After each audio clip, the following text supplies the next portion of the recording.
Hello friends, welcome back to my YouTube channel SP physics.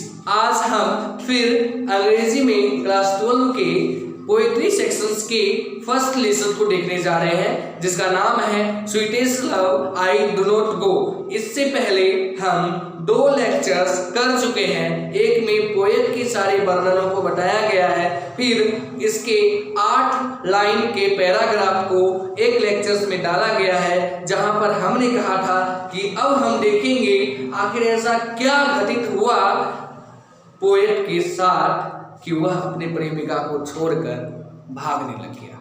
तो अब हम इसमें जानेंगे कि क्या क्या हो रहा है उसके साथ और उसकी दिमाग में कौन कौन सी फीलिंग्स जागृत हो रही है। और आपको जैसा कि पहले ही पता है कि इस पोएट को प्रेम के चक्कर में, शादी ब्याह करने के चक्कर में जेल भी जाना पड़ा है। तो इसके कष्ट को भी देखेंगे कि इसको कितना कष्ट हो रहा है अंदर अंदर और क्या क्या इसको झेलना पड़ रहा है। वो सारी चीजें इस वीडियो में देखने वाले हैं। तो आइए, तो इसमें समझ में आ ही गया है आपको sweetest love I do not गो। इसका नाम है जो लव पोएम है, जो लिखा गया है जोहन डॉन के द्वारा, और इसका हिंदी है मेरी प्रिय प्रियतमा मैं तुम्हें छोड़कर नहीं जा रहा हूँ। वास्तव में तो ये छोड़ के जा रहा है, लेकिन बोल रहा है मैं तुम्हें छोड़ के जा नहीं रहा हूँ। तो समझिए, तो अर्थ का मीनिंग दिखाई दे रहा है यहाँ।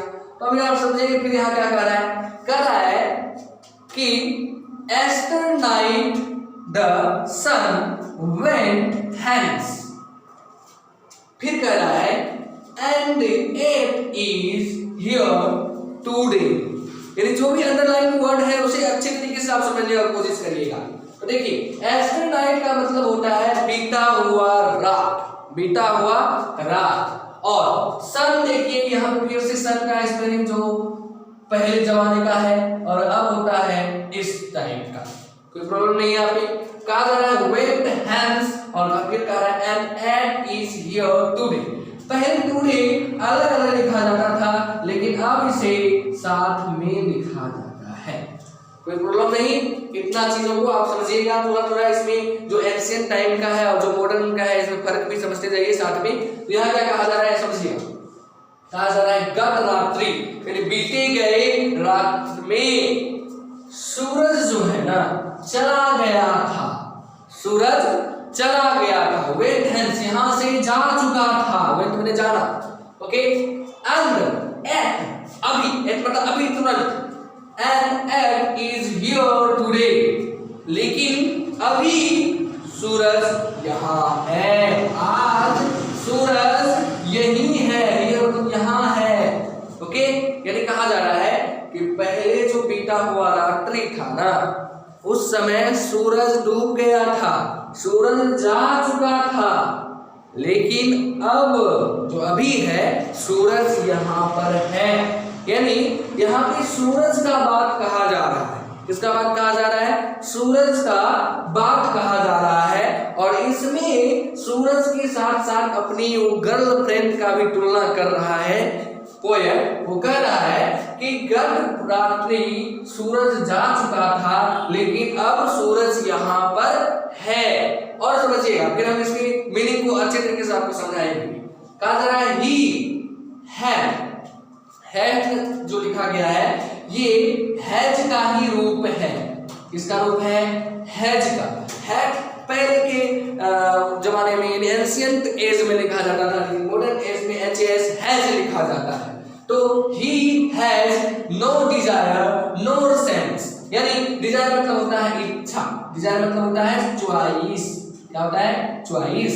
यानी उसके पास इच्छा, और सेंस का मतलब होता है दिमाग, माइंड। क्या होता है? माइंड। यानी कहा जा रहा है कि उसके पास ना ही कोई इच्छा है, नो डिजायर, ना ही कोई इच्छा है, नोर सेंस है वर्ड, नोर सेंस यानी ना ही कोई उसके पास दिमाग है, ओके। किसके पास? सूरज के पास की बात कर रहा है। सूरज के बारे में बोल रहा है कि उसके पास ना ही कोई इच्छा है और ना ही किसी भी प्रकार का उसके पास सेंस, ना ही कोई उसके पास बुद्धि है। फिर कह रहा है नोर, नोर मतलब नेगेटिव वर्ड हाफ। यानी देखिए, ये जो हाफ है पहले के जमाने का है, अब का स्पेलिंग होता है HALF हाफ। ओके, समझते जाइए साथ में। कहा जा रहा है नोर हाफ सो शॉर्ट ए वे, और ना ही सूरज के पास बहुत ही तीव्र रूप से, यानी किसी भी काम को बहुत ही शॉर्टकट में करने का कोई बहाना है। ना ही सूरज के पास किसी भी कार्य को, किसी भी रास्ते को बहुत ही शॉर्टकट वे में तय करने का कोई भी कारण है। उसके पास, सूरज के पास कोई भी ऐसा कारण नहीं है जो कारण आदमी के पास होता है। अभी समझिएगा। उसके बाद फिर क्या कहा जा रहा है देन फियर। फियर का स्पेलिंग फिर देखिए। फियर जो है ये पुराने जमाने का है, लेकिन अब जो लिखा जाता है FEAR लिखा जाता है। कहा जा रहा है देन फियर नॉट मी। फिर देखिए मी का स्पेलिंग भी ME होता है। क्या होता है? ME होता है। यहाँ कहा जा रहा है देन फियर नॉट मी। कराएगा कि तब हमें डरना नहीं चाहिए, तब हमें डरना नहीं चाहिए। फिर हम इस सारी चीज को एक साथ मिलाएंगे तब अलग मीनिंग फिर से निकालेंगे। तब हमें डरना नहीं चाहिए। कहा जा रहा है बट बिलीव। बिलीव का स्पेलिंग भी पीछे के जमाने का है, अब के जमाने का जो बिलीव का स्पेलिंग है वो है ये बिलीव। ओके, बट बिलीव विश्वास करो, लेकिन विश्वास करो कि आई सेल मेक, मैं बना पाऊंगा, मैं कर पाऊंगा। आई सेल मेक, मैं कर पाऊंगा। स्पीडर जर्नी। स्पीडर जर्नी, स्पीडर यानी कि फिर से सुपरलेटिव डिग्री है, यानी बहुत तेज रफ्तार। तो सुपरलेटिव कहा जा रहा है सूरज से तेज रफ्तार, सूरज से तेज रफ्तार यात्रा यानी जर्नी, सूरज से तेज journey. Since I take more wings and suffers than he। यहाँ he का भी स्पेलिंग पुराना जमाने का है, जो नया जमाने में अच्छी है। कोई प्रॉब्लम यहाँ पे? यहाँ समझिए। Since I take, मैं कर सकता हूँ, मैं ले सकता हूँ, क्योंकि हमारे पास बहुत ही ज्यादा विंग्स मतलब पंख आ गए हैं, और स्पर्श मतलब शक्तियां आ गई है। आप समझिएगा इसको फिर से एक बार पूरा ऊपर से नीचे मीनिंग समझते हैं। यानी कहा जा रहा है कि नाइट, यानी पिछले बीते गए रात्रि में सूरज जा चुका था, लेकिन सूरज आज यहाँ पर है, उपस्थित है। सूरज आज उगा है, क्योंकि सूरज के पास तो किसी भी प्रकार का इच्छा ही नहीं है, और ना ही किसी भी प्रकार का उसके पास दिमाग है, ना ही किसी भी प्रकार का उसके पास दिमाग है। और कहा जा रहा है ना ही उसके पास किसी भी प्रकार का बहाना है कि किसी रास्ते को बहुत ही शॉर्टकट वे में तय कर सके। फिर कहा जा रहा है इसलिए हमें नहीं डरना चाहिए, इसलिए हमें नहीं डरना चाहिए, और हम पर मतलब अपने आप पर बिलीव करना चाहिए, अपने आप पे बिलीव करना चाहिए कि हम, यानी वो पोएट बोल रहा है कि वो स्पीडर जर्नी यानी सूरज से भी ज्यादा स्पीड में, सूरज से भी ज्यादा तेज रफ्तार में यात्रा कर पाएंगे, क्योंकि उसके पास बहुत ही ज्यादा पावरफुल इच्छा शक्ति और बहुत ही मजबूत पंख आ चुका है। यानी आप इसका दूसरा मीनिंग समझेंगे। ये समझिएगा इसका दूसरा मीनिंग क्या कह रहा है। ये कहना चाह रहा है, इससे कहना चाह रहा है कि इसको जेल भेजा गया है, तो इससे ये परेशान हो गया है। जेल भेजा गया है तो पोएट जो हो गया है ना, परेशान हो गया है अपने वो प्रेमिका से, और मतलब स्वीटेस्ट लव से परेशान हो गया है, और सोच रहा है और कहना चाह रहा है कि अगर तुम मुझे दोबारा बुलाएगी ना तो हम तुम्हारे पास नहीं जाएंगे। ऐसा ही मीनिंग यहाँ पे बोल रहा है। तो समझिएगा यहाँ क्या कर रहा है। सूरज तो चला गया था, सूरज तो चला गया था, लेकिन सूरज आ गया फिर से। कहे कि सूरज के पास न दिमाग है और ना ही सूरज के पास किसी भी प्रकार का इच्छा, और ना ही सूरज के पास ऐसा कोई काम है कि वह जल्दी जल्दी करना चाहता है या फिर शॉर्टकट तरीके से उसको निपटाना चाहता है। ऐसा कुछ है ही नहीं सूरज के पास, इसलिए सूरज दोबारा लौट के आ गया।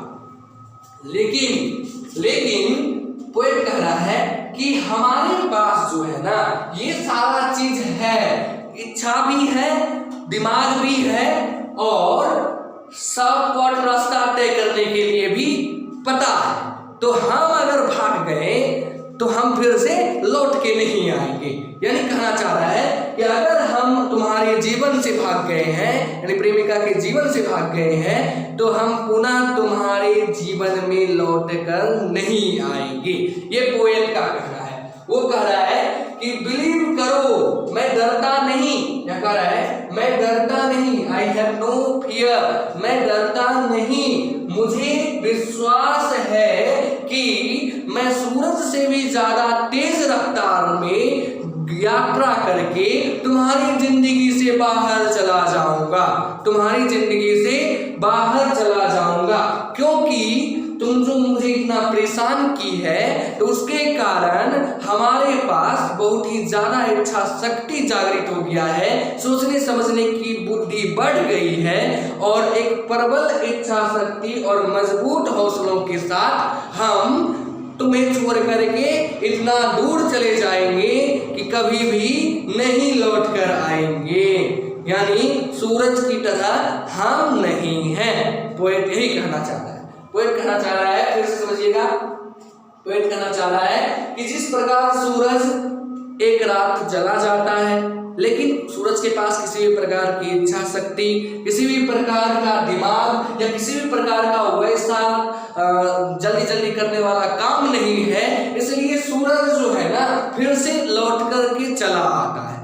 लेकिन पोएट कह रहा है कि वह एक मनुष्य है और उसको जो दिया गया है उत्प्रेरण, यानी उसको जितना भी कष्ट दिया गया है, उस कष्ट के कारण वो परेशान हो चुका है और वो कह रहा है कि मुझे किसी बात की डर नहीं है और मुझे पूरा विश्वास है कि मैं सूरज से भी तेज रफ्तार में यात्रा करके तुम्हारी जिंदगी से बाहर जाऊंगा और फिर कभी लौट कर नहीं आऊंगा, क्योंकि मेरे जो अंदर जो भी हमें कष्ट दिया गया उसके कारण हमारे अंदर दृढ़ इच्छा शक्ति जागृत हो चुकी है और प्रबल हौसला आ गया है और अब तो मुझे कोई फर्क नहीं पड़ता कि तुम्हारे साथ मैं रहूं या ना रहूं, मैं तुम्हें छोड़कर चला जाऊंगा भी तो भी मुझे किसी भी प्रकार का फर्क नहीं पड़ता।